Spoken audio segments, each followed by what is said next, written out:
English జర్నలిజంలో తొలి వెలుగు.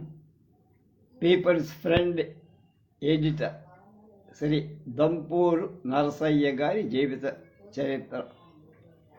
4వ భాగం 10/1/20. డిప్యూటీ ఇన్స్పెక్టర్ ఆఫ్ స్కూల్స్ ఉద్యోగం ఎలా చేశారు, ఏం చేశారు? మద్రాసు ప్రభుత్వ విద్యాశాఖ 2వ డివిజన్లో 4 డిప్యూటీ ఇన్స్పెక్టర్ ఆఫ్ స్కూల్స్ ఉద్యోగాలు అభ్యర్థులు అవసరమని 1871 డిసెంబర్ 9న నెల్లూరు జిల్లా గెజిట్లో ప్రకటన వెలువడి నెల్లూరు జిల్లాలో విద్యాశాఖలో పనిచేస్తున్న కోటయ్య శెట్టి నరసయ్య అర్హతలకు యోగ్యతలకు ముచ్చటపడి తన పలుకుబడితో ఈ ఉద్యోగం వేయించినట్లు ఈ ఉద్యోగానికి ఎంపిక అయ్యి ఆ 7 మార్చి నెలలో ఉద్యోగ బాధ్యతలు చేపట్టినట్టు కలెక్టర్ ఆఫీసులోనే 2వ వెర్నాక్యులర్ క్లర్క్గా పనిచేస్తున్న మేకల పార్థసారథి నాయుడిని ట్రాన్స్లేటర్ పోస్టుకు బదిలీ చేసినట్టు ఏప్రిల్ 27 తేదీ నెల్లూరు జిల్లా గెజిట్ ప్రకటన వెలువడటం నరసయ్య కొత్త ఉద్యోగంలో చేరిన సంగతి రూఢి అవుతారు. నెల్లూరు మున్సిపాలిటీ కమిషనర్ల సమావేశం. ఆ రోజుల్లో మున్సిపాలిటీ పాలక మండలి సభ్యులను కమిషనర్లని పిలిచేవారు. జిల్లా కలెక్టర్ ముఖ్యమైన అధికారులను కమిషనర్లుగా నియమించేవారు. 1872 మార్చి 27వ తారీఖు నాడు కమిషనర్ల సమావేశం జరిగింది. జిల్లా కలెక్టర్ వేన్స్ ఎగ్ను ఈ సమావేశానికి అధ్యక్షత వహించారు. కోటయ్య శెట్టి నరసయ్య కమిషనర్ల హోదాలో సమావేశంలో పాల్గొన్నారు. J McLean, J K. Jagannathan Chettiar, Narasayya ముగ్గురు ఒక ఉపసంఘంగా ఏర్పడి నెల్లూరు టౌన్లో ప్రాథమిక పాఠశాలల విస్తరణ కోసం తయారు చేసిన నివేదిక మీద ఈ సమావేశంలో చర్చ జరిగింది. అటు తర్వాత ఎన్నడూ నరసయ్య నెల్లూరు మున్సిపాలిటీ పాలక మండలి సమావేశాల్లో పాల్గొన్నట్లు గెజిట్లో రిపోర్టు కాల. నెల్లూరు జిల్లా లోకల్ ఫండ్ బోర్డు సమావేశం. నెల్లూరు జిల్లా లోకల్ ఫండ్ బోర్డు సమావేశాలు డిప్యూటీ స్కూల్ ఇన్స్పెక్టర్ హోదాలో కోటయ్య శెట్టి నరసయ్య పాల్గొంటూ వచ్చారు. కోటయ్య శెట్టి నెల్లూరు రేంజ్ విద్యాధికారి, నరసయ్య ఒంగోలు రేంజ్ విద్యాధికారి. 1872 ఏప్రిల్ మాసంలో జరిగిన బోర్డు సమావేశంలో నరసయ్య మొదటిసారి పాల్గొన్నాడు. కోటయ్య శెట్టి నరసయ్య నెల్లూరు జిల్లాలో పాఠ్య పుస్తకాల పంపిణీలో తీసుకోవాల్సిన చర్యలు సూచిస్తూ రాసిన లేఖలను సమావేశంలో చర్చించారు. ఇన్స్పెక్టింగ్ మాస్టర్లకు అలవెన్స్ కొనసాగించాలని వీరు చేసిన ప్రతిపాదనను బోర్డు సభ్యులు ఆమోదించారు. 1872 అక్టోబర్ నెలలో జరిగిన బోర్డు సమావేశంలో ఉత్తమ విద్యార్థులకు బహుమతినిచ్చి ప్రోత్సహించాలని నరసయ్య ప్రతిపాది అందుకోసం అవసరమైన పుస్తకాల జాబితా తయారు చేసి సభ్యుల ముందుంచారు. ఈ ప్రతిపాదనల మీద చర్చ జరిగింది. తరగతిలో 10 మంది కన్నా తక్కువ విద్యార్థులున్నప్పుడు ఒక బహుమతి కావాలని చాలని, అంతకు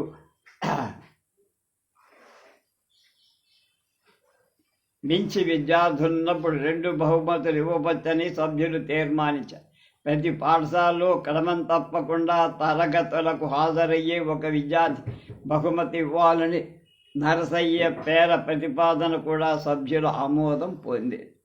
1873 మే 12వ తారీఖు జరిగిన బోర్డు సమావేశంలో ఒంగోలు డివిజన్ పాఠశాలలో కింది తరగతుల్లో అనుసరించబడుతున్న పాఠ్యాంశాల మీద నరసయ్య ఒక నివేదిక తయారు చేసి సమర్పించారు. యూనియన్ స్కూళ్ల నిర్వహణలో ఇన్స్పెక్టింగ్ మాస్టర్ల విధులకు సంబంధించిన కొన్ని నిబంధనలు ప్రవేశపెట్టాలని కోరు. 1874 మే 8 జరిగిన బోర్డు సమావేశానికి కోటయ్య శెట్టి నరసయ్య హాజరయ్యారు. ఉదయగిరిలో ఒక ఆంగ్లో వెర్నాక్యులర్ పాఠశాల ప్రారంభించమని అభ్యర్థిస్తూ అక్కడి తహసీల్దార్ నరసయ్యకు ఒక ప్రతిపాదన పంపారు. అదే విషయాల మీద అక్కడ ప్రజల నరసయ్యకు ఒక అర్జీ ఇచ్చారు. ప్రజల కోరిక మన్నించి ఉదయగిరిలో స్కూల్ నెలకొల్పి హిందుస్థానీ, తెలుగు, ఇంగ్లీష్ బోధించేందుకు ఉపాధ్యాయులు నియమించాలని నరసయ్య చేసిన ప్రతిపాదనను బోర్డు సభ్యులు ఆమోదించారు. ఆ ఏడే ఆగస్టు 5వ తేదీ జరిగిన బోర్డు సమావేశానికి కోటయ్య శెట్టి, నర్సయ్య హాజరయ్య.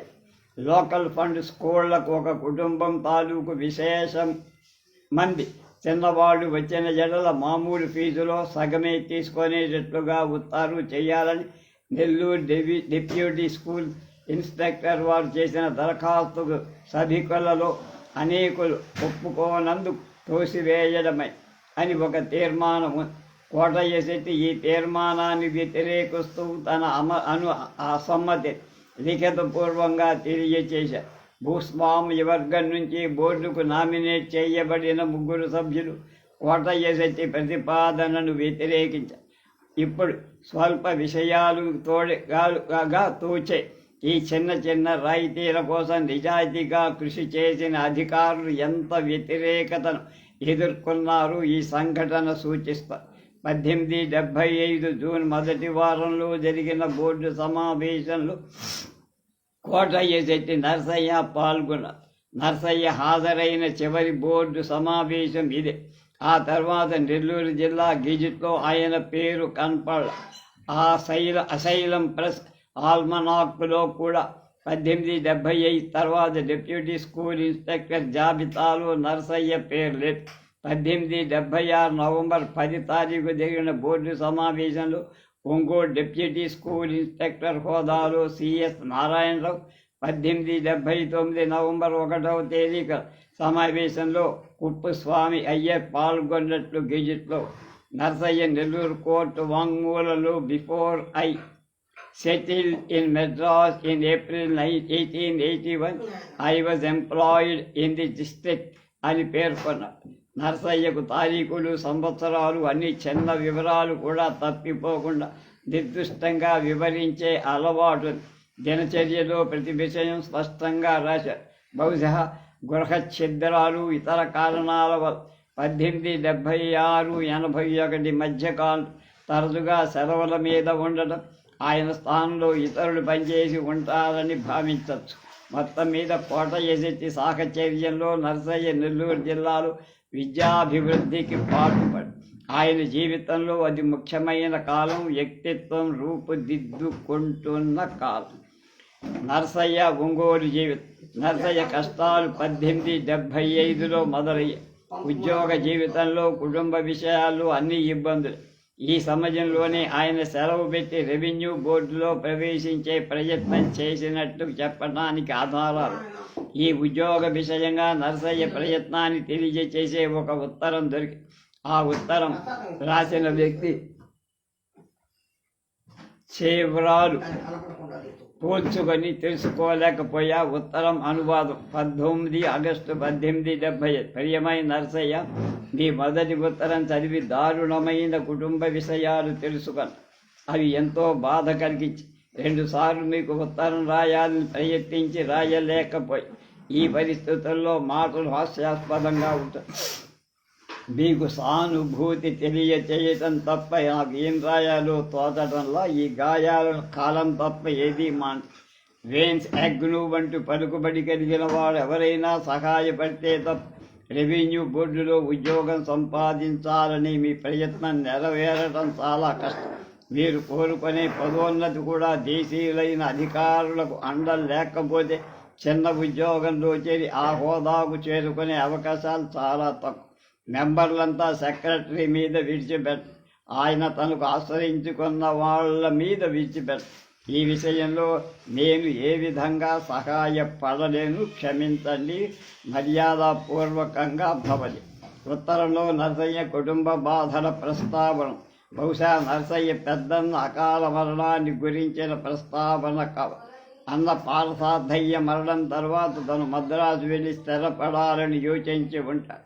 ఈ ఉత్తరంలో రెవెన్యూ బోర్డు ఉద్యోగాన్ని గురించి, పదోన్నతి గురించి ప్రస్తావించబడి ఇంగ్లీష్ అధికారులు మెహర్బానీ సంపాదించిన దేశీయ ఉద్యోగుల ప్రాపకం, వేన్స్ యాగ్ను వంటి గొప్పవారి అండా ఉంటేనే ఆ ఉద్యోగంలో ప్రవేశించడం సాధ్యపడుతుందని ఉత్తరం రాసిన వ్యక్తి తెలియజేశారు. ఆనాటి ప్రభుత్వ పరిపాలన గురించి పరిశోధించిన ఫ్రైంగ్ కంబట్ ఆర్జీ లెనార్డ్ సుందరలింగం మొదలైన పరిశోధకులు ప్రభుత్వ ఉద్యోగాలు అధికారుల ప్రాపకం గురించి వివరంగా రాసి నరసయ్యకు కుల పెద్దల అండదండలు లేవు. ఆయన దేశస్థ బ్రాహ్మణుడు కాదు, తెలుగు నియోగి బ్రాహ్మణుడు కాదు, తెలుగు ద్రావిడ వైది. ఉద్యోగ జీవితంలో పైకి రాగలేకపోవటానికి ప్రాపకం లభించకపోవడానికి ఇది కూడా కారణం కాదు. నిర్ముఖమాటంగా నిజాయితీగా మాట్లాడి ఆయన వ్యక్తిత్వం వల్ల కూడా ప్రభుత్వ ఉద్యోగంలో ఇమడలేకపోయి ఉంటారు, పదోన్నతి పొందలేకపోయి ఉంటారు. ఒంగోలు నూనె వర్తకుల పబ్లిక్ న్యూసెన్స్ మీద రాసిన తర్వాత పబ్లిక్ ఇన్స్ట్రక్షన్ డైరెక్టర్తో అభిప్రాయ భేదాలు ఏర్పడి నరసయ్య ఉద్యోగం మానుకున్నట్లు ఆయన మనవడు కృష్ణమూర్తి చెప్పారు. కానీ ఆ రోజుల్లో ప్రభుత్వోద్యోగాలు చేస్తూ ఆర్ రఘునాథరావు, కుక్కొండ వెంకటరత్నం, వీరేశలింగం మొదలైన వారు ప్రజాశ్రేయస్సు అభిలషిస్తూ పత్రికలలో రాసి వీరేశలింగం వకీల అక్రమార్జన మీద, న్యాయస్థానాల పని మీద తీవ్రంగా దాడి చేసి పబ్లిక్ న్యూసెన్స్ మీద రాసినంత మాత్రం చేత పై అధికారుల ఆగ్రహానికి బలై ఉంటాడని నమ్మం. కుటుంబ పరిస్థితులు, ఉద్యోగంలో అసంతృప్తి పత్రిక నడపాలని బలమైన కాంక్ష ఆయన్ను నిలవనిచ్చి ఉండవు. అటువంటి కారణాల వల్లే ఆయన ప్రభుత్వోద్యోగం మానుకొని ఉంటారు. A native of new census శీర్షికతో నరసయ్య రాసిన ఒక సంపాదకీయ లేఖ మెయిల్ ద మెడ్రాస్ మెయిల్ దినపత్రికలో ప్రచురితమై ఆయన మనవడు శ్రీ భట్టారం కృష్ణమూర్తి గారు ఈ లేఖకుడికి ఇచ్చిందల్లా 1906లో నరసయ్య గారు తన సొంత అక్షరాలతో రోజువారీ వ్రాసుకున్న డైట్. 1875 ప్రాంతంలో మద్రాస్ మెయిల్ పత్రికలో పడిన ఏ నేటివ్ ఆన్ న్యూసెన్సెస్ అనే సుదీర్ఘమైన లేఖ అని బంగోరే వివరించారు. కానీ లేఖ ప్రచురింపబడిన తేదీకు నెల లేదు. మెయిల్ పత్రిక పుటలు ఏమయ్యాయో కానీ బంగారు ఆ లేఖను టైప్ చేయించి దాని మీద దంపూరు నరసయ్య 1875 మద్రాస్ మెయిల్ అని సొంత దస్తూరితో రాసి పెట్టిన కాపీ మాత్రం ఈ రచయిత సంపాదించాడు. అంటే కాళిదాసు పురుషోత్తంగా నరసయ్య రాసిన లేఖలో అవసరమైన భాగాలు అనువదించి ఇక్కడ ఇస్తున్నానన్నాడు. మెయిల్ పత్రిక సంపాదకుల ఈ లేఖలు మెయిల్ పత్రికలో ప్రచురించమని ప్రార్థిస్తాను. ఇందులో అంతా వివరంగా ఉంది. నేను కాపురం ఉంటున్న ప్రదేశానికి సమీపంలో నివసిస్తూ మేజిస్ట్రేట్గా పనిచేస్తున్న నా దేశీయ మిత్రుడికి ఈ లేఖ పంపా. నేను దేశీయుణ్ణే అయినా గ్రామీణ ప్రాంతాల్లో పనిచేస్తున్న దేశీయ మేజిస్ట్రేట్ల మీద నాకు రవంత కూడా విశ్వాసం లేదు. వ్యక్తిగత స్వార్థం వల్ల పౌర పాలన విషయంలో వారి అభిప్రాయాలు గందరగోళంగా ఉంటాయి. ఒక కేసులో వారికి ఆసక్తి లేకపోతే పట్టించుకో, చట్టాన్ని పరిశీలించి న్యాయం చెయ్య. ఇక్కడి స్థానిక మేజిస్ట్రేట్ నా ఉత్తరం అందుకొని కొన్ని వారాల తర్వాత చర్య తీసుకోవడానికి సిద్ధపడ్డారు. ఆయన ఏం చేశాడో తెలుసా? డివిజనల్ మ్యాజిస్ట్రేట్ ఆర్డర్ కోసం నా లేఖలోని విషయాలు నివేదించి ఆ డివిజనల్ మ్యాజిస్ట్రేట్ చేసిన తీర్మానం ఏమనుకున్నారు? నేను నివసిస్తున్న ఇంటికన్నా ఇంకాస్త సౌకర్యంగా ఉండే ఇంటికి మారమని సలహా ఇచ్చారు. ఆ పనేదు నేను చేయలేనట్టు. గ్రామీణ ప్రాంతాల్లో పౌర స్పందన ఈ విధంగా కాపాడబడుతూ ఉంది. ప్రజల అసౌకర్యాన్ని విచారించమని నేను కోరా. మ్యాజిస్ట్రేట్ మహా తెలివిగా మమ్మల్ని మాట్లాడవద్దని చెప్పాడు. మీ విశ్వాసపాత్రుడు డి. నరసయ్య మ్యాజిస్ట్రేటుకు రాసిన జాబు కాపీని ఒక సంపాదకీయ లేఖతో దత చేసి మెయిల్ పత్రిక పంపా. ఆయన మ్యాజిస్ట్రేటుకు ఉత్తరం ఏ సందర్భంలో రాశాడో వివరిస్తా. ఒంగోలులో నరసయ్య కాపురం ఉంటున్న ఇంటి పొరుగున ఒక కోమటి వేప నూనె తీసేవాడు. ఇందుకోసం విధి విరామం లేకుండా రాత్రి పగలు అనే భేదం లేకుండా రోళ్లలో వేప విత్తనాలు పోసి దంచుతూ ఉంటారు. ఆ విధంగా దంచగా వచ్చిన పిండి ముద్ద ఉడికి వేప నూనె తీస్తే నూనె వండిన తర్వాత మిగిలిన వ్యర్థ పదార్థాన్ని ఇంధనంగా వాడు. దీనివల్ల గాలి కంపు కొడుతుంది. వాతావరణం దుర్భరంగా తయారవుతుంది.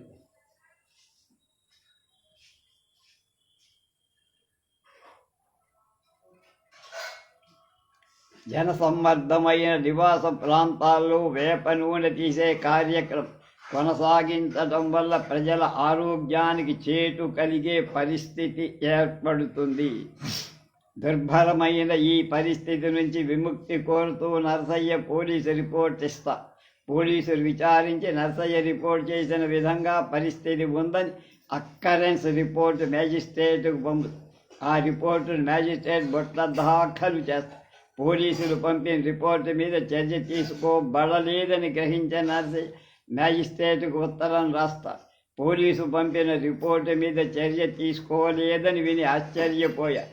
అన్ని రకాల న్యూసెన్సులను నిర్మూలించడంలో మీరు అసాధారణమైన చొరవ చూపుతున్నారని విన్నప్పుడు నా ఆనందానికి ఆశ్చర్యానికి హద్దు లేకుండా పోయి అని మ్యాజిస్ట్రేట్కు రాసిన ఉత్తరంలో అంటాడు. పీనల్ కోడ్ 278 సెక్షన్ కింద ఈ న్యూసెన్స్ శిక్షార్హమైందని పేర్కొంటూ తన వాదనకు బలాన్నిచ్చే ఒక సంఘటన వివరిస్తారు.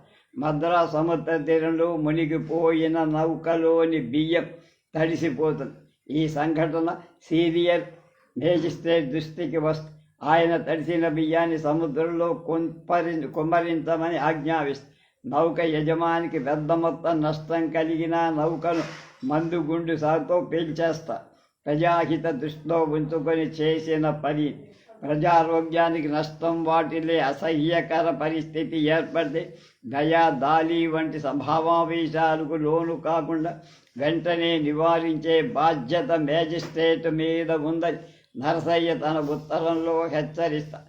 ఇది ప్రజలు తమ వృత్తి కొనసాగించే క్రమంలో ఏర్పడే అసౌకర్యమని, అటువంటి అసౌకర్యాలు ఎంతో కాలంగా కొనసాగుతూ ఉన్నాయని భావంతో మేజిస్ట్రేట్ చర్య తీసుకోకుండా ఉపేక్షించి ఉంటారని నరసయ్య వివరిస్తా. ఇటువంటి సందర్భంలో చట్టం ఏం చెప్తోందో వివరిస్తా. నీ వృత్తి కొనసాగించడానికి చట్టం రక్షణ కల్పిస్తుంది. ఈ రక్షణ ప్రజలకు అసౌకర్యం కలిగించనంత వరకే. అసౌకర్యం కలిగిన మరుక్షణంలో నీ ప్రవర్తన సివిల్ క్రిమినల్ చర్యకు అర్హతమవుతుంది. ప్రజారోగ్యానికి నష్టం వాటిల్లుతున్న సందర్భాల్లో నీకు చట్టపరమైన రక్షణ ఉండదు అని వ్యక్తి స్వేచ్ఛకు సమాజ భద్రతకు మధ్య ఉన్న పల్సని సరిహద్దు రేఖలు వివరిస్తారు. అటువంటి సందర్భాల్లో మ్యాజిస్ట్రేట్లు మెతకగా వ్యవహరించడం వల్ల కలిగే నష్టాలు నరసయ్య ఈ ఉత్తర్వులో విశదం చేస్తారు. మ్యాజిస్ట్రేట్లు చర్య తీసుకోకపోవటం వల్ల చట్టం తన అండగా ఉంటుందనే విశ్వాసం ప్రజల్లో సన్నగిలుతారు. చట్టాలను ఉల్లంఘించే వాళ్ళకి అవి అనుకూలంగా ఉంటాయని తెలిస్తే వాటిని ఎవరు గౌరవిస్తారు? ద్వేషించకుండా ఎందుకుంటారు? ప్రభుత్వోద్యోగులు చట్ట ప్రకారం వ్యవహరించకుండా సంవేదనను అనుసరించి నడుచుకుంటే చట్టాన్ని ఉల్లంఘించేవారు అవి తమకు చాలా మంచి రోజులని భావిస్తారు. చట్టాన్ని గౌరవించేవారు మాత్రం అది చాలా దురదృష్టకరమైన పరిస్థితి అని అంటూ ఈ లేఖలో ఆయన వివరంగా రాస్తారు. ఈ సందర్భంలో నరసయ్య తన వాదన శక్తినిచ్చే మరొక ఉదంతాన్ని ఉదహరిస్తారు. మద్రాసు సముద్ర తీరంలో ధాన్యం గిడ్డంగులున్న వీధి వృద్ధస్తమానం ధాన్యం వ్యాపారులతో కిటకిటలాడుతుంది. అక్కడ అనాదిగా ఉన్నటువంటి పరిస్థితి. ఒకరోజు మున్సిపాలిటీ ఇన్స్పెక్టర్ ఆకస్మికంగా చాలామంది ధాన్యం వ్యాపారులు అదుపులోకి తీసుకొని మ్యాజిస్ట్రేట్ ముందు ప్రవేశిస్తారు. ఆ దారిలో వచ్చేవారు వాహనాలకు ఈ వ్యాపారులు అంతరాయం కలిగిస్తున్నారనే కారణంతో మ్యాజిస్ట్రేట్ పెద్ద మొత్తం జుర్మానా వేస్తారు. ఈ తీర్పును విమర్శిస్తూ మద్రాసు పత్రికలన్నీ గగ్గోలు పెడతాయి. ప్రజల తరఫున ప్రభుత్వానికి ఎన్నో మహజర్లు అంతాయి. ఇంత జరిగినా ప్రభుత్వం మ్యాజిస్ట్రేట్ చర్యల్ని బలపరుస్తుంది. చట్టం తన విధిని నిర్వహించడానికి నరసయ్య ఈ సంఘటన చక్కగా ఉదహరిస్తారు. వేప నూనె తయారు చేయడం వంటి వృత్తులు ప్రమాదకరమైనవి. అంటే ఇరుగు పొరుగు ప్రజల ఆరోగ్యాన్ని ఈ వృత్తులు కొనసాగించే వాళ్ళ వద్ద లైసెన్సు ఫీజు వసూలు చెయ్యాలని, టౌన్కు ఒకవైపు దూరంగా జన ఆవాసాలు లేని చోటక వీళ్ళని తరలించాలని నరసయ్య సూచిస్తారు. తన మాదిరి ఈ న్యూసెన్స్ వల్ల బాధపడుతున్న వాళ్ళు ఎవరైనా మ్యాజిస్ట్రేట్ చర్య తీసుకోమని కోరవచ్చంట. అవసరం అయితే న్యాయస్థానంలో సాక్ష్యం చెప్పటానికి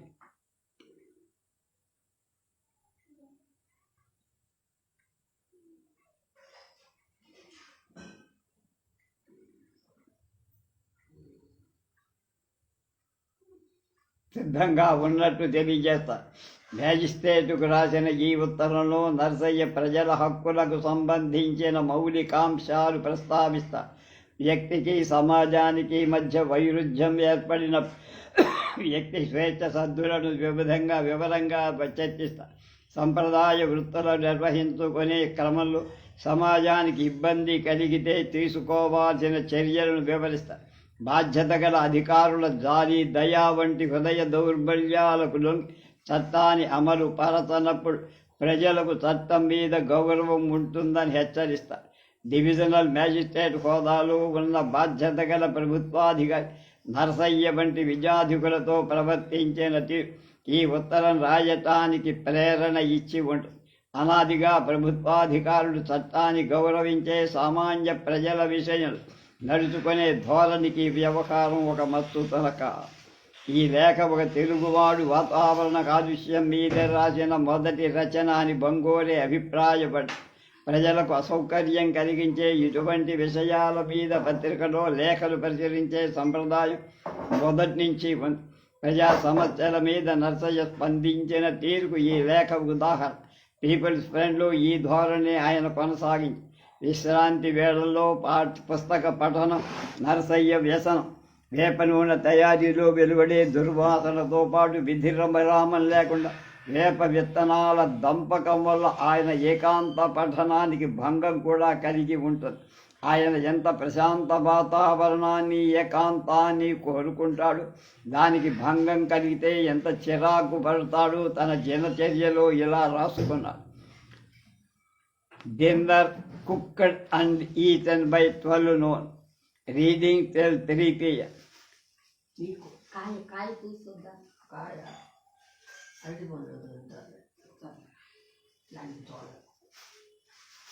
3. Troublesome neighbors, women, set up a terrible gossip and made such a frightful noise that I gave up reading in despair. I went away to the temple porch and stayed there reading a little until 6 p.m. 6వ అధ్యాయం. ఆయన స్థాపించిన పత్రిక peoples friend. వాటి మద్రాసు పత్రికల స్థితి ఆనాడు. క్రీస్తు శకం 1785లో Madras Courier, Madras Gazette, Madras Male Asylum, Herald అని మొదలైన పత్రికలు ప్రారంభమై 3 వారపత్రికలే. ఆ పత్రికలు కొద్ది కాలం మాత్రమే సాగాయి. వీటి తర్వాత మద్రాస్ కన్జర్వేటివ్ ఆరంభమైంది. 1832లో ఫోర్డ్ సెయింట్ జార్జ్ గెజిట్ ప్రారంభమైంది. అది ఈస్ట్ ఇండియా కంపెనీ అధికార పత్రిక. పోస్టేజ్ అవసరం లేకుండా ప్రెసిడెన్సీ అంతటికి బట్వాడా అయ్యే. ఇంగ్లీష్తో పాటు తమిళ, తెలుగు, కన్నడ, మలయాళ భాషలో ప్రకటనలుండే. 1833లో కర్ణాటిక్ క్రానికల్ ఇంగ్లీష్, తమిళం, తెలుగు త్రిభాషా పత్రికగా ప్రారంభమైంది. ఈ పత్రిక మత వివాదాల జోలికి పోకుండా స్థానిక విషయాలకు ప్రాధాన్యమిచ్చి 1840లో శ్రీ నారాయణ స్వామి నాయుడు నేటివ్ ఇంటర్ప్రిటర్ పత్రిక ప్రారంభించారు. 2 ఏళ్ల పాటు హిందువుల అభివృద్ధికి ఈ పత్రిక కృషి చేసింది. 1843లో మద్రాసు మిషనరీ నేటివ్ హెరాల్డ్ పత్రిక ప్రారంభించి మత ప్రచారం సాగించారు. 1844లో గాజుల లక్ష్మీ నరసింహశెట్టి క్రిసెంట్ అనే పత్రిక ప్రారంభించారు. ప్రెసిడెన్సీలోని హిందువుల మనోభావాలు, ఆశలు ఈ పత్రిక పుటలో వ్యక్తమయ్యాయి.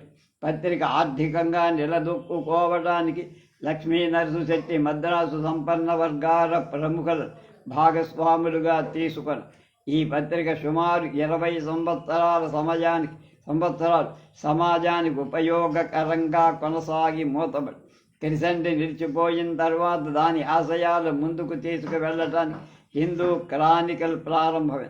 కోమలేశ్వరపురం శ్రీనివాస పిల్లె ఆయన మిత్రులు అనుచరులు సంఘ సంస్కరణ కోసం స్త్రీ విద్య కోసం కృషి చేశారు. ఎం వెంకటరాయులు నాయుడు 1853లో రైజింగ్ సన్ పత్రిక స్థాపించి 10 ఏళ్ళు నడిపి ఆ పత్రిక నిలిచిపోయాక 1860 శతాబ్దంలో నేటివ్ అడ్వకేట్ ప్రారంభమైంది అని సుందరలింగం రాశారు. 1845లో ఎథీనియం అండ్ డైలీ న్యూస్ అనే పత్రిక ప్రారంభమైంది. The barrister's father was a partner of Pharoah and company, who are also publishers of the Athenaeum when it flourished under Mr. John Bruce Norton's initiative అని నరసయ్య ఈ పత్రిక గురించి రాశారు. ఈ పత్రిక యాజమాన్యం యూరోపియన్లదే అయిన మద్రాస్ ప్రజల జీవితాన్ని గురించి, హిందువుల సాంఘిక సమస్యల గురించి రాసింది. 1875 ప్రాంతంలో ఈ పత్రిక కొనసాగుతున్నట్టు సూర్యాలోకం తెలియజేది. 1858లో మద్రాస్ టైమ్స్ ప్రారంభమైంది. ఇది యూరోపియన్లలో దిగువ వర్గాల వారి పత్రిక. చిన్న వ్యాపారాలు, టీ తోటల యజమానుల సమస్యలు ఇందులో చర్చించేవాడు. 1865 ప్రాంతాల్లో మద్రాసు స్టాండర్డ్ పత్రిక విచ్చింది. 1868లో డిసెంబర్లో మద్రాస్ మెయిల్ తొలి సంచిక విడుదలై యూరోపియన్లు ఉన్నత వర్గాల వాళ్ళ అభిరుచులకు ఆలోచనలకు అనుగుణంగా ఈ పత్రిక కొనసాగింది. ది చేంబర్ ఆఫ్ కామర్స్ అని యూరోపియన్ల క్లబ్కు సంబంధించిన ఎగువ తరగతి వర్గాలకు చెందిన పత్రిక. ఇంగ్లాండ్లో ముద్రించబడే మంచి పత్రికల బాణీలోనే నడిచింది. మద్రాస్ ప్రెసిడెన్సీలో ఈ పత్రిక జీవించి ఉన్నంత వరకు చందాదారులు ఇంకే పత్రికకు లేరు. స్పెక్టేటర్, మద్రాస్ టైమ్స్ ఇందులో లీనమయ్యాయి. 1870 దశాబ్దిలో T Madhavarao, R Raghunatharao Native Public Opinion, A Ramachandra Iyer Madrasi పత్రికలను ప్రారంభించారు. ఈ ముగ్గురు పాశ్చాత్య విద్యా విధానంలో విద్యార్జన చేసిన తొలితరం వ్యక్తి. మద్రాస్ ప్రెసిడెన్సీ ప్రజాభిప్రాయాలకు ఈ పత్రిక తెలియజేస్తూ వచ్చాయి. కొంతకాలం తర్వాత ఈ రెండు పత్రికలు కలిసి మద్రాసు నేటివ్ ఒపీనియన్ ఆవిర్భవించింది. ప్రభుత్వం దేశ భాషా పత్రికల చట్టం అమలు చేసినప్పుడు ఆ చట్టాన్ని వ్యతిరేకిస్తూ రాయటానికి దేశీయుల చేతుల్లో ఇంగ్లీష్ పత్రిక లేకుండా పోయి. హిందూ ఆవిర్భావం. ఎం వీరరాఘవాచారి, జి సుబ్రహ్మణ్య అయ్యర్ పచ్చయ్యప్ప విద్యా సంస్థలలో అధ్యాపకులు, లెక్చరర్స్. వీరి ఆధ్వర్యంలో ట్రిప్లికేన్ లిటరరీ సొసైటీ అనేది మద్రాసు పౌరుల అభిప్రాయ వేదికగా పనిచేసింది. ముత్తుస్వామి అయ్యర్ హైకోర్టు జడ్జి నియామకాన్ని యూరోపియన్ పత్రికలతో పాటు దేశీయుల యాజమాన్యంలో నడుస్తున్న మద్రాస్ నేటివ్ పబ్లిక్ ఒపీనియన్ పత్రిక కూడా వ్యతిరేకించి కొన్ని భాషా పత్రికలు అయ్యర్ నియామకాన్ని సమర్థిస్తూ రాసిన వాటి ప్రభావం చాలా తక్కువ.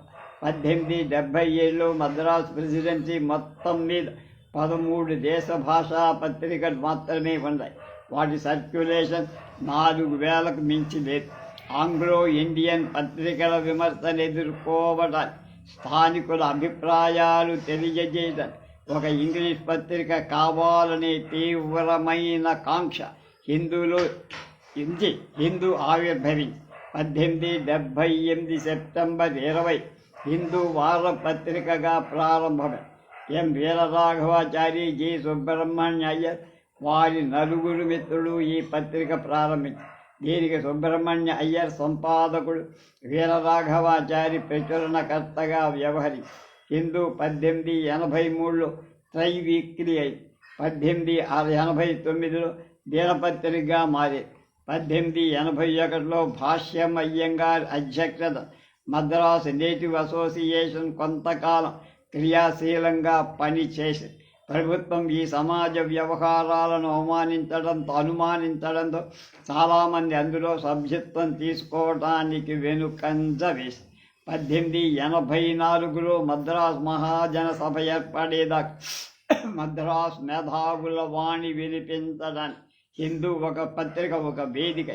హిందూ యాజమాన్యం 1881 నుంచి స్వదేశమిత్రన్ అనే తమిళ వార పత్రిక ప్రచురించడం ప్రారంభించి ఇది 1889లో దినపత్రికగా మారి దక్షిణ భారతంలో ఒక దేశ భాషలో వెలువడిన తొలి దినపత్రిక అదే. హిందూను ప్రారంభించిన కొన్ని సంవత్సరాల వరకు వీరరాఘవాచారి, సుబ్రహ్మణ్య అయ్యర్, పచ్చయ్యప్ప సంస్థల్లో అధ్యాపకులుగానే కొనసాగారు. ఇది సంధికాలం.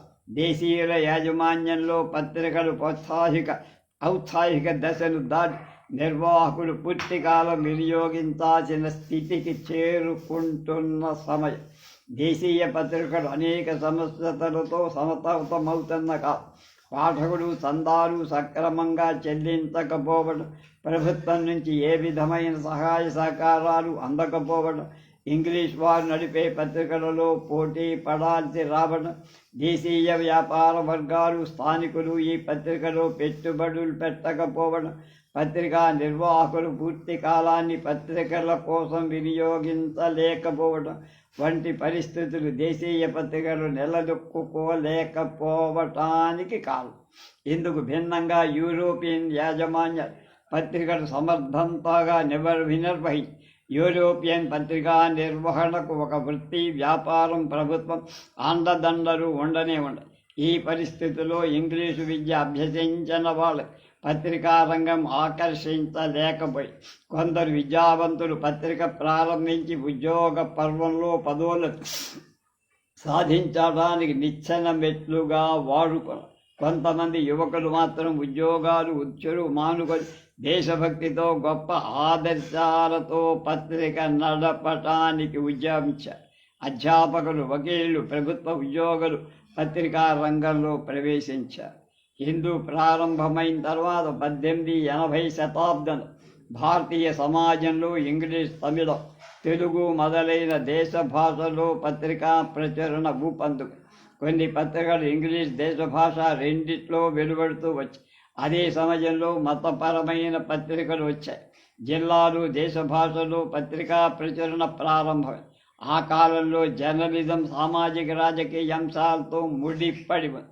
ఇంగ్లీషు విద్య అభ్యసించిన తొలితరం విద్యావంతులు బ్రాహ్మణులు, పై వర్గాల వాళ్ళు కావటంలో బ్రాహ్మణులు పై వర్గాలు కావటంలో తొలితరం పత్రికా నిర్వాహకులు కూడా ఆ వర్గం నుంచే వచ్చాయి. సరిగ్గా అటువంటి పరిస్థితుల్లోనే నరసయ్య మద్రాసులో అడుగు పెట్టారు. ఆయనలో అణగి ఉన్న కాంక్ష ఊరుకోనివ్వరు. నిక్షేపమైన డిప్యూటీ స్కూల్ ఇన్స్పెక్టర్ ఉద్యోగం విడిచిపెట్టి మద్రాసు దారిపట్టి పీపుల్స్ ఫ్రంట్ పత్రిక ప్రచురణ, పీపుల్స్ ఫ్రంట్ ప్రెస్ నిర్వహణ వృత్తిగా తీసుకున్నారు. పీపుల్స్ ఫ్రంట్ అచ్చాఫీసు ప్రారంభించడం మాటలేం కాదు. 1840 ప్రాంతంలో ఒక్క తెలుగు భాషలో పత్రిక నిర్వహించడానికి కనీసం 2000 రూపాయల పెట్టుబడి అవసరమయ్యేదని ఒక అంచనా. 3 భాషల్లో అచ్చు పనులు నిర్వహించడానికి, ఇంగ్లీష్లో వారపత్రిక నడపడానికి, అనువైన ప్రెస్ సమకూర్చుకోవడానికి పెద్ద మొత్తంలో పెట్టుబడి అవసరం అయి ఉంటుంది. ఆ రోజుల్లో దేశీయుల యాజమాన్యంలో సాగే పత్రికా వ్యాపారాల్లో పెద్ద లాభాలు ఉండేవి కావు. యజమానులకు, సంపాదకులకు కొద్ది మొత్తం ప్రతిఫలంగా మీదే. మంచి సర్క్యులేషన్ ఉన్న పత్రికలో కూడా 3 అంకెలకు మించి ఆదాయం ఉండేవి కాదు, అంటే 100లో. నరసయ్య ప్రభుత్వోద్యోగం చేసిన కాలంలో కూడబెట్టిన డబ్బంతా ప్రెస్ కోసం వెచ్చించి ఉంటాడు. I was the editor of People's Friend in Madras from April 1881 to 1897. అంటే 16 ఏళ్ళు చేశారు. అని నరసయ్య నెల్లూరు జిల్లా మున్సిపల్ కోర్టులో ఇచ్చిన వాంగ్మూలంలో పేర్కొన్న People's Friend order book from April 1881 to 30th September 1983 అని నరసయ్య సొంత దస్తూరితో రాసిపెట్టిన ఆఫీస్ ఆర్డర్ బుక్ లభింది. 1883 డిసెంబర్ 1వ తారీఖు పీపుల్స్ ఫ్రంట్ సంచిక మీద సంపుటం 3 సంచిక 18 అని, 1886 జనవరి 30 సంచిక మీద సంపుటం 6 సంచిక 5 అని, 88 ఫిబ్రవరి 25 సంచిక మీద 8వ సంపుటం సంచిక 8 అని ఉంది. నరసయ్య పీపుల్స్ ఫ్రెండ్ ప్రజల పత్రికని అతి సామాన్యులైన గుమాస్తాలకు కూడా అందుబాటులో ఉండాలని భావించి పత్రిక నుదుటి మీద a cheap journal published every Saturday evening అని ప్రకటించుకున్నాడు. 1883 డిసెంబర్ 1 సంచికలో నెల చందా 6 ముందుగా పంపిన వాళ్ళకి సంవత్సరం చందా 4.5 రూపాయలని, సంవత్సరమంతా పత్రిక స్వీకరించి చివరి చందా పంపే వాళ్ళకి 6 రూపాయలని ఉంది. 1886 జనవరి 30 సంచిక ముఖపత్రం మీద దళసరి కాగితం మీద ముద్రించిన పత్రిక సంవత్సరం చందా 6 రూపాయలని, పల్చని కాగితం మీద ముద్రించిన పత్రిక చందా 4.5 రూపాయలని. ఆ రోజులో Madras Fort Saint George Gazette మంగళవారం సాయంకాలం వచ్చేది. అందులోని వార్తలు సేకరించుకొని ముద్రించుకోవటానికి అనువుగా పీపుల్స్ ఫ్రెండ్ శనివారం సాయంత్రం రాయల్ సైజులో 4 ఫారాలంటే 8 పేజీలతో వచ్చాయి. తొలి మళ్ళీ పుటలు, చివరి పుట నిండుగా ఇంగ్లీష్, తెలుగు, తమిళ భాషల్లో ప్రకటనలుండే. The Thinker an Anglo Tamil journal of the free thought పత్రిక ప్రకటన 1883 డిసెంబర్ 1 మొదటి పేజీలో వచ్చి ఆనాటి ఇతర పత్రికలో ఇదే విధంగా ప్రకటనలు ఉండేవి. 1950 వరకు హిందూ తొలిపట నిండుగా ప్రకటనలు ఉండే.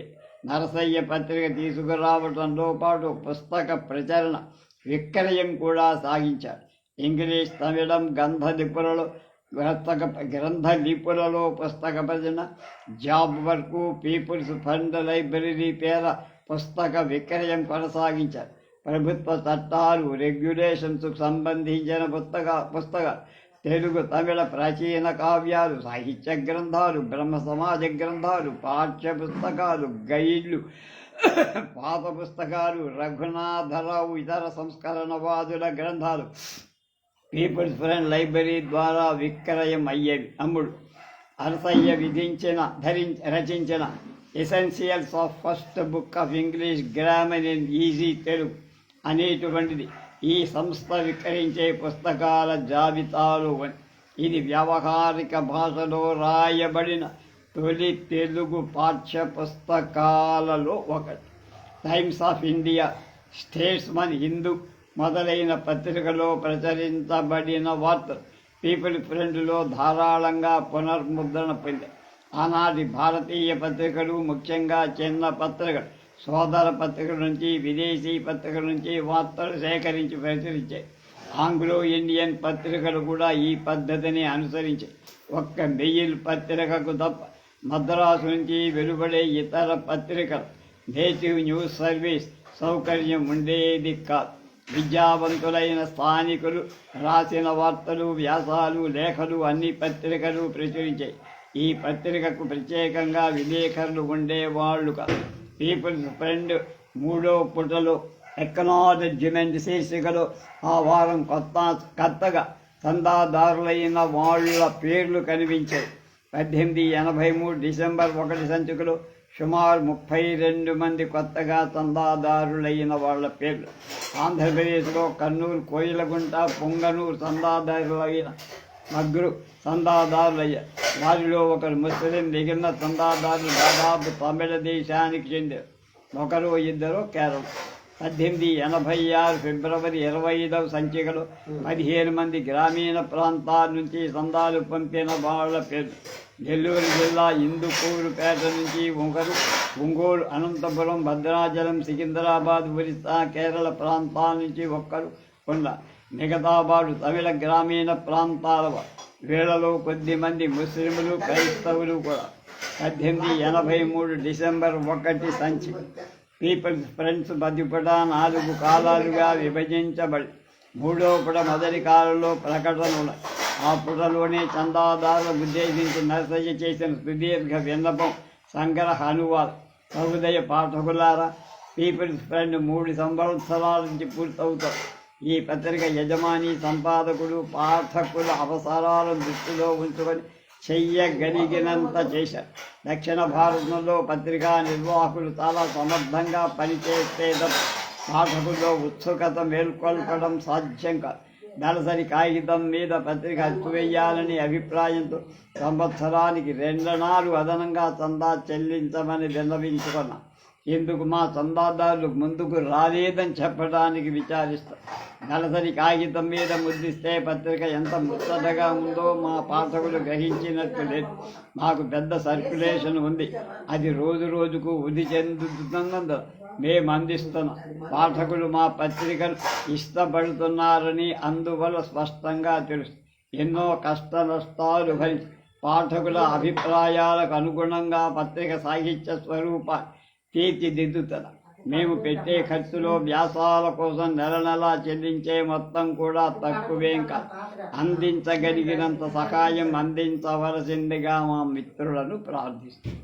3వ పుట సంపాదకీయం కోసం కేటాయించబడి ఈ పుటలో 2-3 కాలాలలో 2 పిక్చర్స్ శీర్షికతో ప్రధాన సంపాదకీయం పై భాగంలో ఆ నెల క్యాలెండరు, సూర్యోదయ సూర్యాస్తమయ సమయాలు ప్రచురింపబడ్డాయి. అదే పుటలో 4వ కాలం గత వారం లీడర్ సంపాదకీయం తరువాతి భాగంలో ది బెంగాల్ టెనెన్సీ బిల్ అని ప్రచురింపబడి రచయిత పేరు ఎఫ్ అని మాత్రం ఉంది. ఈ సంచికలోనే sir William Hamilton view of the theory of the belief on external world అనేటువంటి వ్యాసం ఉంది. ఈ వ్యాస రచయిత సిపి దొరస్వామి చెట్టి బిఏ అని తత్వశాస్త్ర సంబంధమైన వ్యాసం. ఈ సంచికలోనే కనాట్ డ్యూక్, డచెస్, అలాగే భారతదేశ పర్యటనకు సంబంధించిన సుదీర్ఘమైన రిపోర్ట్ టైమ్స్ ఆఫ్ ఇండియా నుంచి పునర్ముద్రించబడి ఈ సంచికలో పాడియం కోట ఇన్ అనే ధారావాహిక ప్రచారం.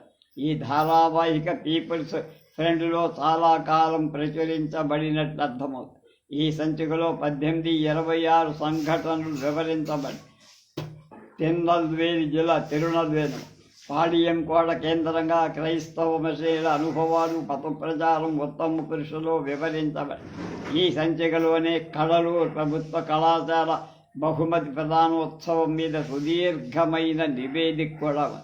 2వ పుటలో అవర్ కరస్పాండెన్స్ శీర్షికలో 2 సంపాదకీయ లేఖలున్నాయి. ఉత్సవ దినాలు, పుణ్యక్షేత్రాలు దర్శించే యాత్రికులు ఎస్ఐఆర్ రైల్వే వారు తిరుగు టికెట్ ముందుగా ఇవ్వాలని కోరుతూ రాసిన లేఖ ఒకటి. 2వది తంజావూరు దేవస్థానం ఆదాయ వ్యయాలకు సంబంధించిన వివాదంలో ఒక వర్గం వారి లేఖ. ఈ వివాదంలో ఉభయ పక్షాలు కొన్ని నెలలు పీపుల్స్ ఫ్రెండ్కు సంపాదకీయ లేఖలు రాస్తున్నట్టుగా తోచి. 3వ పుటలో టెలిగ్రామ్స్ ఫ్రమ్ డైలీ పేపర్స్ శీర్షికలో ప్రపంచ దేశాల వార్తలున్నాయి. ఈ వార్తలని విదేశీ పత్రికల నుంచి పునరుద్ధరించబడ్డాయి. బ్రహ్మ సమాజ నాయకుడు కేశవ చంద్రసేన్ ఆరోగ్యాన్ని గురించి స్టేట్స్మన్ పత్రిక ప్రకటించిన వార్తలు ఈ పరిస్థితిలో ఇలా ప్రచురించి ఈ వార్త విని చాలామంది సంతోషిస్తారు. మహానుభావుడు బ్రహ్మ సమాజ నాయకుడు కేశవ చంద్రసేన్ ఆరోగ్యం కాస్త కుదటపడి అయినా ఆయన పరిస్థితి ఇంకా ఆందోళనకరంగానే ఉన్నట్టు స్టేట్స్మన్ రాస్తారు. లండన్ జర్మన్ కార్యాలయంలో తేల్చేయటానికి ప్రయత్నిస్తున్నాడని అనుమానంతో పోలీసులు ఒక జర్మన్ జాతీయుని అరెస్టు చేస్తారు. అతడు సోషలిస్ట్ అని ఆ వార్తలో. అటువంటి అనేక జాతీయ అంతర్జాతీయ ఆసక్తికర వార్తలు ఈ శీర్షికలో ప్రచురింపబడి కొత్తగా ఉన్నత ఉద్యోగాల్లో చేరడానికి ఇంగ్లాండ్ నుంచి భారతదేశం వస్తున్న వాళ్ళ వివరాలు, పదవి విరమణ చేసిన పెద్ద ఉద్యోగుల వివరాలు ఈ శీర్షికలో ఇచ్చారు. నోట్స్ అండ్ న్యూస్ అనేటువంటి శీర్షికలో భారతదేశ వార్తలు, పండిత రమాబాయి సంక్షిప్త జీవిత చరిత్ర ఇవ్వబడ్డాయి. బొంబాయి. ఇందులో కొన్ని వార్తలు సోదర పత్రిక నుంచి స్వీకరించి ప్రచురించినవి కూడా ఉన్నాయి. Fourth Saint George gazette November 27 మంగళవారం సంచికలోని అనేక విషయాలు ఈ శీర్షికలో పునర్ముద్రణ పొందాయి. సెలెక్ట్ టెలిగ్రామ్స్ శీర్షికలో ఆయా పత్రికల నుంచి ఎంపిక చేసిన వార్తా కదంబం కనిపిస్తుంది. లభించిన 1-2 సంచికలను బట్టి పత్రికను అంచనా వేయటం సాహసమైన సాంఘిక సామాజిక విషయాల మీద, జాతీయ అంతర్జాతీయ సంఘటనల మీద ఆసక్తి అవగాహన ఉన్న విద్యాధికులైన సంస్కారులు ఈ పత్రికకు పాఠకులను అర్థమవుతుంది. పీపుల్స్ ఫ్రెండ్ ఉద్యోగులు. పీపుల్స్ ఫ్రెండ్ ప్రెస్ మద్రాసు వడమాల వీధిలో 253 నంబర్ ఇంట్లో ప్రారంభించబడి 2 ఏళ్ల తర్వాత ఆఫీస్ నంబర్ 355 మింట్ స్ట్రీట్కు మారి తొలినాళ్లలో పీపుల్స్ ఫ్రెండ్ పత్రిక పనితీరు, ఉద్యోగాల వివరాలు తెలియజేసే ఆఫీస్ ఆర్డర్ బుక్లో నర్సయ్య స్వదస్తూరిలో వేసిన 37 ఆఫీస్ ఆర్డర్లు ఉన్నాయి. ఈ పుస్తకంలో ఉద్యోగ నియామకాలు, జీతభత్యాలు, విధులు, ఇంక్రిమెంట్లు, మెచ్చుకోళ్లు, జుర్మానాలు అన్నీ ఉన్నాయి. ఆఫీసులో పనిచేసే ఉద్యోగులు, ప్రెస్ కార్మికులు అని 2 రకాలు. ఆఫీస్ యజమాయిషి, హెడ్ క్లార్క్ బాధ్యత, అతని కింద మొదటి గుమాస్తా, 2వ గుమాస్తా అని వరుసగా 5 మంది గుమాస్తా. అందరి విధులు ఆఫీస్ ఆర్డర్ పుస్తకంలో స్పష్టం. పత్రిక శనివారం సాయంత్రం విడుదలవుతుంది కనుక 5 కంపోజిటర్లు శుక్రవారం రాత్రంతా పనిచేసేవారు. శనివారం ఉదయం 10 గంటలకల్లా 4వ ఫార్మట్ పూర్తయి పత్రిక విడుదలకు సిద్ధమవుతుంది. ఉద్యోగులందరూ కలిసి సాయంత్రం లోపల డిస్పాచ్ పూర్తి చేసి ఇళ్లకు వెళ్తారు. పీపుల్స్ ఫ్రెండ్ ప్రెస్కు అనుబంధంగా ఒక లైబ్రరీ, దాని వ్యవహారాలు చూసుకోవడానికి లైబ్రరీని ఉండేవారు.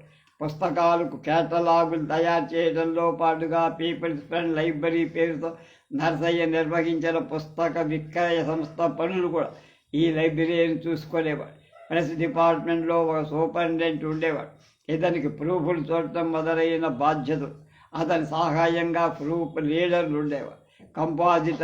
కంపోజిటర్లు పనులు యజమాయిషీ చేయడం, ప్రూఫ్లు చూడటం వంటి పనులు వీరు చూసుకునేవాడు. ఎస్సి శ్రీనివాసాచారి కొంతకాలం సూపరింటెండెంట్గా పనిచేసి ఇతన్ని గురించి నరసయ్య ఆర్డర్ బుక్లో ఈ విధంగా రాశారు. ఎన్సి శ్రీనివాసాచారి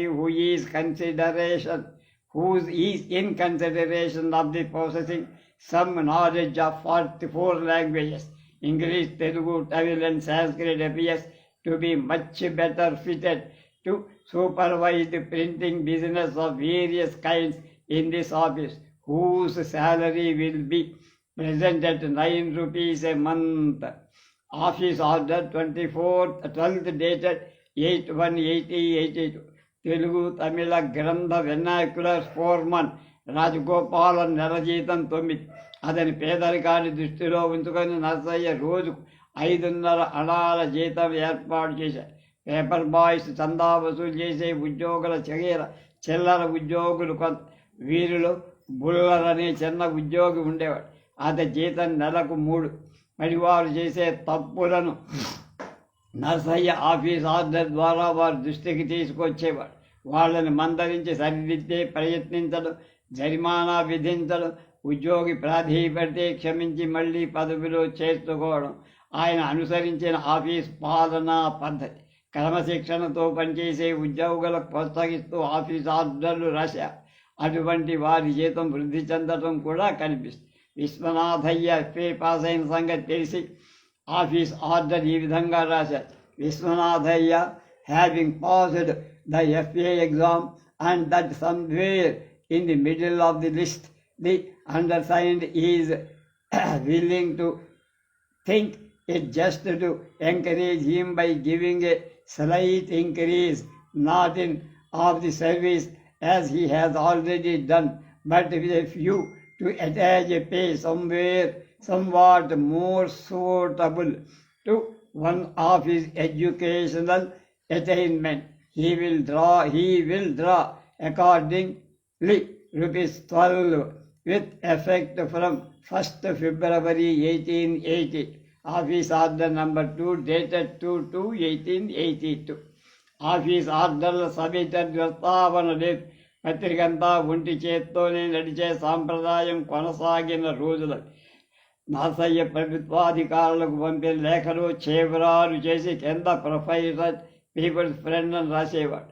1883 డిసెంబర్ 6వ తారీఖు రాసిన లేఖలో మాత్రం చేవరాలు కింద ఎడిటర్ అండ్ ప్రొప్రైటర్ అని రాసి ఆఫీస్ ఆర్డర్లలో మేనేజర్ ప్రస్తావన లేదు. 84 ప్రెస్ మేనేజర్గా ఐ వెంకట్రావు. 1888లో ఎంఆర్ తిరువెంకటం మొదలయ్యారు. పత్రికల కట్టలు కూలీల ద్వారా సీపోర్ట్ ఆఫీసుకు పంపినట్టు ఆఫీస్ ఆర్డర్లో ఉండటం వల్ల కొన్ని కాపీలు నౌకలో రవాణా అయ్యాయి. పీపుల్స్ ఫ్రంట్ పత్రిక 4 కాపీలు ఫైల్లో చేసి జాగ్రత్త చేస్తున్నట్టు కూడా ఆఫీస్ ఆర్డర్ల మెయిల్ తర్వాత తండ్రి ప్రజాదరణ పొందిన పత్రిక అని వారం 1200 కాపీలు చదువుతున్నాయని తెలియజేస్తూ మద్రాసు ప్రభుత్వ చీఫ్ సెక్రటరీకి నరసయ్య ఒక ఉత్తరంలో the People's office front office Madras 6th December 1882 to the chief secretary 4th St. George. I have the honor to bring to your notice that as already intimated in the office letter 2451 dated 15th October 1883, we issue nearly 1200 copies of our popular weekly, the circulation of the People's Friend, of which I have to enclose a copy, is therefore to the best of my information and belief larger than that of any other Madras newspaper, with the sole exception of the mail. I request accordingly that the government will be pleased to draw the attention of the heads of departments to the People's Friend as an English medium for the advertisement. I have the honor to be, sir, yours most obedient servant, D. Narasaya, editor and ఆయా ప్రభుత్వ శాఖలు అనుకుంటే peoples ఫ్రంట్కు ప్రకటనలు ఇవ్వవచ్చని ఉత్తరం మీద అధికారి రాసిన నోట్లో ఉంది. 1888 ఫిబ్రవరి 25వ సంచిక సంపాదకీయంలో ఈ ప్రెసిడెన్సీలో ఒక స్థానిక పత్రికగా హిందూ తర్వాత స్థానం మాదే. పీపుల్స్ ఫ్రంట్ హిందూ అచ్చు వేసే పత్రిక 3 సంచికలకు మేము ఒక సంచికను అందిస్తగలుగుతా అని పత్రికా లోకంలో పీపుల్స్ ఫ్రంట్ స్థానాన్ని నరసయ్య స్పష్టంగా చెప్పి రేపు మద్రాసులో సంస్కార భోజనం అనే దాని గురించి తెలుసుకో.